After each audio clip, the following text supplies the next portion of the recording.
Welcome back, guys. Welcome back to the channel, and welcome back to our Tranmere save, our year-long going from 2023 through to 2024, and seeing how far we can take Tranmere, hopefully into the upper echelons of the Premier League.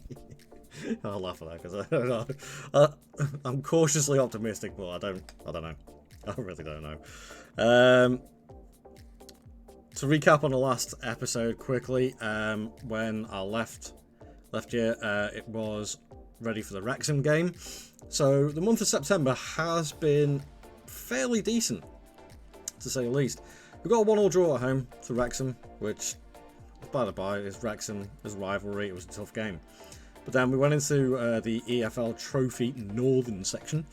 We're playing Newcastle under 21s, and we ended up winning 6-2. Christian Dennis with a hat-trick, which I thought was fairly decent. The attendance, not so much.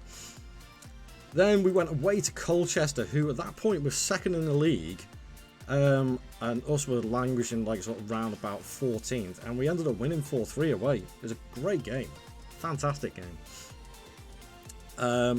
But then not so much when we had to stay down south, went to Crawley, and ended up losing 2-1. It didn't get that much better at Prenton Park again when we ended up facing Accrington Stanley. Who were they? And it took 2 goals in the last 10 minutes and a big boot up the arse for the players at half time. In like the last 20 minutes where I was absolutely berating them with every single click I possibly could. And it kind of worked because we ended up rescuing the 2-2 draw. Then we went away again to Wimbledon. And we won 2-1. Charlie Jolly coming back into the side, so I've only used him as a sub a couple of times, and gets a double, 4th minute and 88th minute. I love it. I love an 88th minute winner. That's great. So at the moment, as it stands, I think our home form and away form is about the same. Now, I did play this game just now as I was recording the previous video, in the hope, like I said in the previous video, I was hoping to at least squeeze in, or I could squeeze in, 1 live game per video. Fortunately, the video software that I'm using, I can't do that, so I'm just going to show you the highlights instead. Literally just played this, Bradford City at home, and it was a great result. 4-0 win. We had a few of the first teamers drop out because they weren't fit from the last game. But the players who came in, they stepped up, and they did really, really well. So I'm just going to load the highlighted goals now. Pause that. Reduce the highlight speed again. Play that.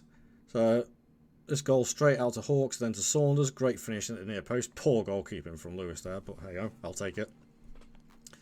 Let's say rotated team on this one, but Saunders are moved out to the left as an inside forward because he's natural there as well as being a striker, and it worked an absolute charm. I think he ended up getting man of the match for this game, an assist and a goal. Norris getting his first goal for the club on his loan spell from Liverpool at the moment, and then the final goal, which was quite a nice one for him, Dennis into Lewis, and that's his first goal coming back from injury. So a 4-0 win, I will take that. Now I think what I'm going to do is one thing I do need to show you. Transfers. I did sign another player. Albeit very late, but I signed Scott Dan. The former Crystal Palace, Blackburn, Birmingham Coventry centre-back, and obviously spent a couple of seasons at Reading. He's up for his free transfer. 36 years old, I know. Physically, doesn't really have it that much anymore, but he was the best of a bad bunch. I needed another centre back because Davies got injured for 3 months, but it wasn't just Davies' injury. I was looking at the centre backs, and Turnbull and Hockenhull, who were pretty much my first choice centre backs, weren't really doing it for me. So I wanted somebody who was a bit of a leader, who had the good concentration and composure at centre back, but still had decent enough technicals, which he does. I mean, he's a big bloke at the end. I didn't realise he's almost 2 metres tall. So he's a big bloke. He might not have it physically, but the way I'm playing the system at the moment, if we look on the tactics, yeah, I'm playing as a ball-playing defender, but I think I might actually change that to just a central defender as defend, so he doesn't have to push out as much. But he's definitely got the leadership, he's definitely got the concentration and composure, and for this league that is vitally important, because I believe, we're going to look at the schedule, that is only our second clean sheet of the season. Clean sheet against Salford and a clean sheet against Bradford. So that's the sort of thing that we need. Which reminds me, I'm going to clear that again because we've got another game coming up, which will be against Grimsby in a few days' time. So I will move the calendar along a little bit, get to the Grimsby game, play that one out. I'll show you the highlights afterwards and then we'll see how we get on. So I'll see you guys in a few seconds.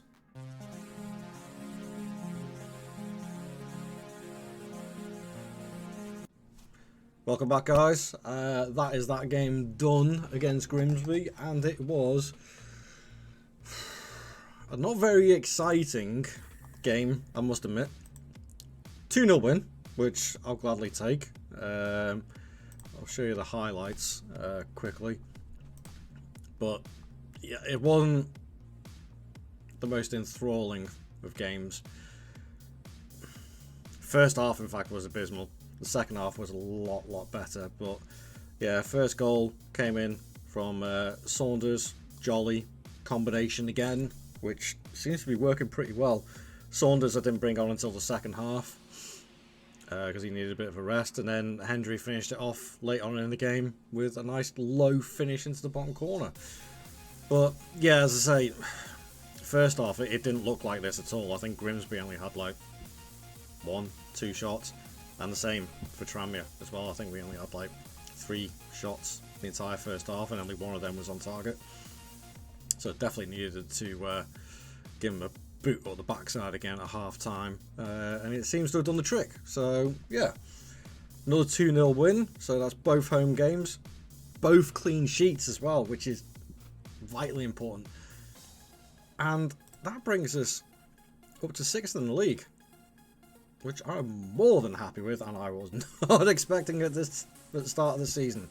So yeah, not too bad. But there we have it, guys. I'm going to finish off this episode here. I'm going to go through the rest of the games in October, and for the next episode I'm going to come back and do the highlights reel for the FA Cup game, even though I don't know who we're playing yet. And also, I think we'll do the highlights for who have we got? Who's above us? Ooh, Mansfield, Doncaster, Stockport. Yeah, there we go. Mansfield. So it'll be a double highlight reel in the next episode. Game against whoever it is in the FA Cup first round, and the game at the end of November against Mansfield. And end of November, we'll definitely know a little bit more of where we're standing in the league, and we'll take it from there. So, yeah, fingers crossed. It all works out well, and it'll all be nice and green down all the way here. Probably not going to happen. But here's to hoping. So, thank you very much for watching, guys. It's a pleasure as always. Please leave a like on the video and subscribe if you're not already subscribed.